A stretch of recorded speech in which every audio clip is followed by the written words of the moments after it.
Online betting అదేవిధంగా ఈ betting యాప్లు అదేవిధంగా ఆన్లైన్ రెమ్మీ వీటికి సంబంధించిన విషయాల మీద కంటిన్యూస్గా సభలో చర్చ జరగడం, బయట ఆందోళనకరమైన పరిస్థితులు ఉండడం, సిద్దిపేట శాసనసభ్యులు హరీష్ రావు గారు ఆన్లైన్ బెట్టింగ్ మీద అదేవిధంగా ఈ బెట్టింగ్ యాప్ల మీద ఆన్లైన్ రమ్మీ గేమ్ల మీద ప్రభుత్వం చర్యలు తీసుకోవాలి.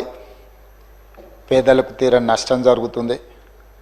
పేదలు ఈ బెట్టింగ్ యాప్లతో బలవుతున్నారు, ఆత్మహత్యలు చేసుకుంటున్నారు, రకరకాల ఆందోళనలు చేపట్టడం జరిగింది, మాట్లాడడం జరిగింది. అధ్యక్ష గత ప్రభుత్వమే 2017లో ఆన్లైన్ బెట్టింగ్ కానీ ఆన్లైన్ యాప్ వీటన్నిటి మీద నిషేధం చేస్తూ చట్టం తీసుకొచ్చింది. చట్టం చేశాం కానీ దాన్ని పకడ్బందీగా అమలు చేసే విషయంలో మరి గత ప్రభుత్వంలో కొంత నిర్లక్ష్యం జరిగింది.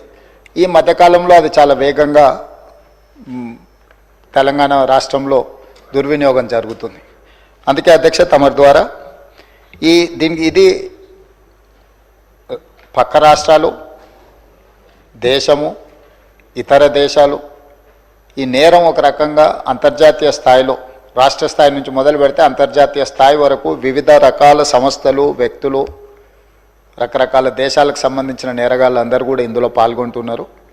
ఇది ఏదో టెంపరీగా ఒక పోలీస్ స్టేషన్లోనో లేకపోతే ఒక పరిధిలో మనం విచారణ చేస్తే దీనికి ఈ సమస్యకు సమూలమైన పరిష్కారం కనుగొనే పరిస్థితి లేదు. కాబట్టి ఈ ఆన్లైన్ బెట్టింగ్ కానీ ఆన్లైన్ ఈ యాప్లు కానీ లేకపోతే ఆన్లైన్ రమ్మీ లాంటి గేములు డిజిటల్లీ ఈ గేమింగ్ ఏదైతే జరుగుతుందో, ప్రధానంగా బెట్టింగ్ ఏదైతే జరుగుతుందో దీని పట్ల రాష్ట్ర ప్రభుత్వము అప్రమత్తంగా ఉండాలి, కఠినంగా వ్యవహరించాలని నిర్ణయం తీసుకున్నది. అధ్యక్ష నేను ఎవరి మీద ఆరోపణలు లేకపోతే ఎవరు ఏ పరిస్థితిలో వీటిని ప్రత్యక్షంగా పరోక్షంగా అనుమతించారు, ప్రోత్సహించారు ఎక్కువ వివరాల దగ్గర నేను వెళ్ళదలుచుకోలేదు.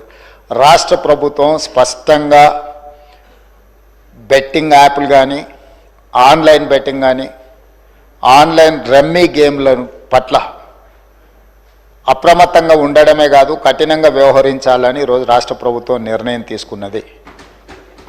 దీన్ని నిరోధించడానికి, నిషేధించడానికి అవసరమైన చర్యలు తీసుకోవడానికి ఒక స్పెషల్ ఇన్వెస్టిగేషన్ టీం, వీలైతే సిబిసిఐడి కానీ లేకపోతే అధికారులతో సమీక్ష చేసిన తర్వాత ఒక స్పెషల్ ఇన్వెస్టిగేషన్ టీంని వేసి కఠినంగా వ్యవహరించాలని చెప్పి ఈరోజు రాష్ట్ర ప్రభుత్వం నిర్ణయం తీసుకున్నది. అధ్యక్ష అదేవిధంగా గతంలో చేసిన చట్టంలో దీంట్లో ప్రధానంగా 2 సంవత్సరాల కంటే మించి శిక్ష కూడా లేదు.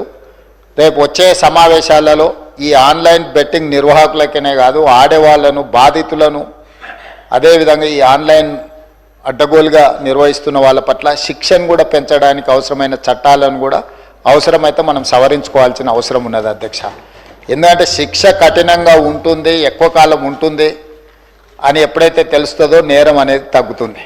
కాబట్టి దీనికి సంబంధించి పూర్తి స్థాయిలో ప్రభుత్వం చర్యలు తీసుకోవాలని, అదేవిధంగా గుట్కా ఇట్లాంటివి కూడా నిషేధిత పదార్థాలను కూడా ఈరోజు మార్కెట్లో బాగా సరఫరా జరుగుతున్నట్టు మా దృష్టికి వచ్చింది. అధ్యక్ష వీటి పట్ల కూడా మేము అప్రమత్తంగా ఉండాలని ప్రభుత్వం నిర్ణయం తీసుకున్నది.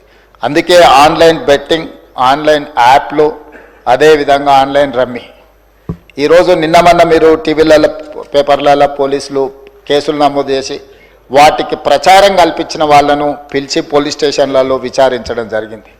వాటికి ప్రచారం కల్పించే వాళ్ళను పోలీస్ స్టేషన్లో పిలిచి వాళ్ళను విచారించడం ద్వారా ఈ సమస్యకు నిర్వహించే వాళ్ళు, వీటిని ప్రమోట్ చేసేవాళ్ళు, చివరికి ఈ యాప్ల ద్వారా లబ్ధి పొందుతున్న వాళ్ళను వీళ్ళందరినీ పూర్తి స్థాయిలో విచారించి కఠినమైన చర్యలు తీసుకున్నప్పుడే ఈ సమస్యకు పరిష్కారం దొరుకుతుంది. అధ్యక్ష అందుకే దీన్ని పూర్తి స్థాయిలో విచారించాలంటే పక్క రాష్ట్రాలు, పక్క దేశాలలో కూడా విచారణ చేయాల్సిన పరిస్థితులు ఉంటాయి. అందుకే పూర్తి స్థాయిలో అన్ని అధికారాలు కట్టబెట్టే విధంగా ఒక స్పెషల్ ఇన్వెస్టిగేషన్ టీం ఏర్పాటు చేసి ఈ రాష్ట్ర ప్రభుత్వం వాళ్ళ మీద పూర్తి స్థాయిలో చర్యలు తీసుకోవాలని నిర్ణయం తీసుకున్నారు. తమ ద్వారా ఈ సభకు, సభ్యులందరికీ, తెలంగాణ సమాజానికి ఒక స్పష్టమైన ప్రభుత్వ విధానాన్ని మేము పంపించదలుచుకున్నాము. ఎవరైనా ఇందులో ప్రత్యక్షంగా పరోక్షంగా ప్రోత్సహించిన, ప్రకటనలకు సహకరించిన, నిర్వహణలో భాగస్వాములైన ఎవరిని కూడా రాష్ట్ర ప్రభుత్వం వదిలిపెట్టదు. ఈ రాష్ట్రంలో ఖచ్చితంగా ఇలాంటి సైబర్ నేరాల పట్ల కఠినంగా మేము వ్యవహరించడం జరుగుతుంది. రాష్ట్ర ప్రభుత్వం అప్రమత్తంగా ఉంటుంది, ఇలాంటి నేరగాళ్ల పట్ల కఠినంగా వ్యవహరిస్తుంది.